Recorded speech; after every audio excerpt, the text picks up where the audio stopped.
This class is freaking awesome.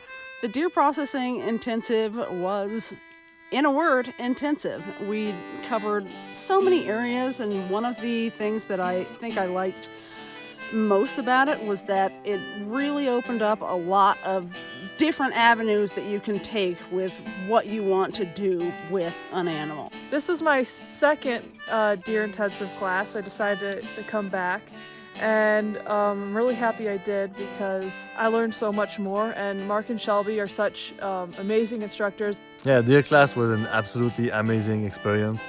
We did so many experiments.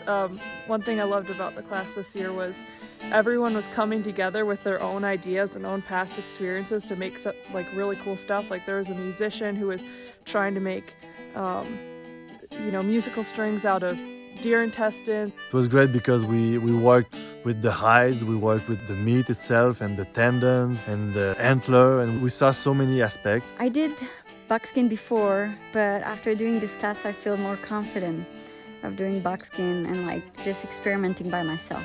We all got our own hide, and Shelby and Mark walked us through every process and taught us the different methods that can be applied and how there is not just one way to tan a hide, but there are multiple methods. And it wasn't just about buckskin, it was also about processing the whole animal. Obviously, there was the meat, and the skins were the primary part. To work on the let go of the planning. If there's a deer that show up, a neighbor hunter or a roadkill, okay, we need to process the deer now and let go of the planning of the day and just go with the flow. One thing I wanted to learn this winter was pressure canning, so we learned that, so that'd be really nice to keep meat through the summer. To learn to preserve the meat when the vein came, and we did that whole day of conservation of the food. It was very great too. To do the jerky, to do the canning, and even the pemmican was a great experience too. It was cooking for a lot of people. It was, gutting, skinning, and doing the different cuts. It was amazing. Everybody else chose to do a white-tailed deer, but me, also being one of the youngest and the smallest person in class, I chose to do a mule deer, which was it was a lot bigger than the white-tailed deer, but I knew I would have the proper guidance.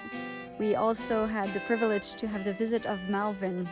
Mel Beatty about the bags and just the amazing work that he does with all sorts of hides. And Mark and Shelby were really great teachers, and they were really patient. And to do it on the long term, I've done many workshops where it's just 1 day or 2 days, and some of those are awesome, but there's a different rhythm when we do, I think it was 16 days. We learned a way. It's not the way. There's different type of way, and from there we can try again that way and try a bunch of other different way. And that was just gorgeous. Yeah, always ready with some advice or just words of encouragement, which were really, really, really needed sometimes. I successfully made my hide. I'm really proud of my accomplishments in this class. There were people who were coming by and they were like, your instructors are incredible, because my first hides were not like this. I end up at the end with a huge inspiration and motivation to do it by myself. I got my hide softer than I've ever gotten a hide before.